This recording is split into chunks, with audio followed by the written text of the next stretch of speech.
name is Lucy Mulenkei, the Executive Director of Indigenous Information Network, and also part of the African Indigenous Women Organization. And really, if I have to speak about the women in Africa, this is something that has really been great in terms of looking at what challenges they had and how the movements has improved from wherever it was when we started in 1998, putting ourselves together as Indigenous women to try and see how we advance and how we can be able to bridge the barriers that were there. And indeed, there were many challenges, considering that most of the Indigenous women come from traditional communities, and we have quite a lot of issues that prevent us from advancing. First of all, it comes to education, it comes to health, it comes to economic empowerment, and that none of those women, even if there is in the constitution or in the law that they can own property, do not own it because of the way of life and the social life of the women. And so we've come a long way, but one of the beautiful things is that the Indigenous women are resilient. They always have to have their own way of putting these together. And indeed, for many years, they have been able to move ahead after knowing their rights and after we have come a long way trying to learn each other and talk about the issues of women's rights and seeing how we can advance.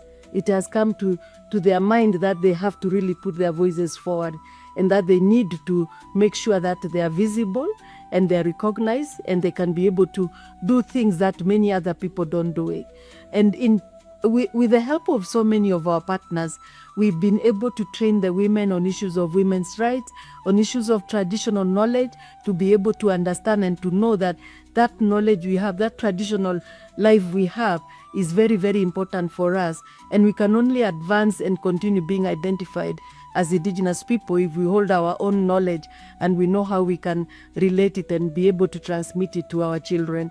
And indeed, also that the Indigenous women, we've come a long way. We've been able to join other colleagues from Latin America, from Asia, and we are almost there. We are almost at the same level because of the determination that we've had, because of the different work that we've been able to do, different activities. And these activities have built us. They have really given us the motivation. We've been able to innovate as Indigenous women and come this way where we are. But we still have a lot that we still need to make sure that we have recognition at the policy level, at the government level, at different levels, even at the other areas of UN agencies and everywhere, so that we can be able to even have more recognition in terms of having women, Indigenous women with strong voices out there.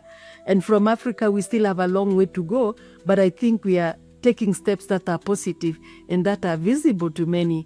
And we really want to thank our partners. For example, if you look at some of the projects that we've had, for example, in Pawanka, where women have had small grants and other bigger grants, medium-sized grants, where they have been able to really work on their own knowledge and really other small innovations and other ways of trying to have alternative livelihoods.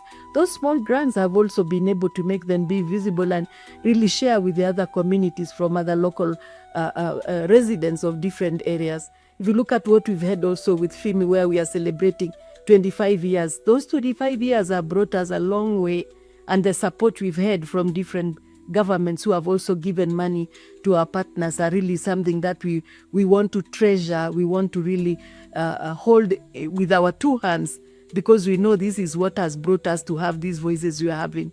And we are ready to move on and to make sure that we can move ahead and make ourselves advance and also try to beat the many challenges that we have and bring the education, bring health for our children, and bring health for the families.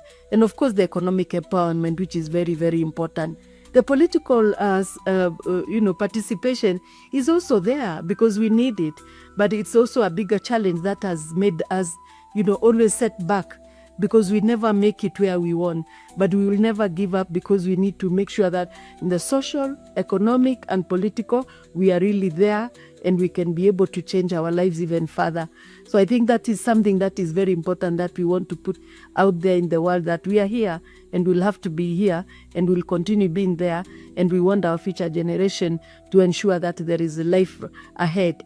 And living in harmony with nature is what we believe in, that it's holistic, and a human rights approach is very crucial for everything that we do.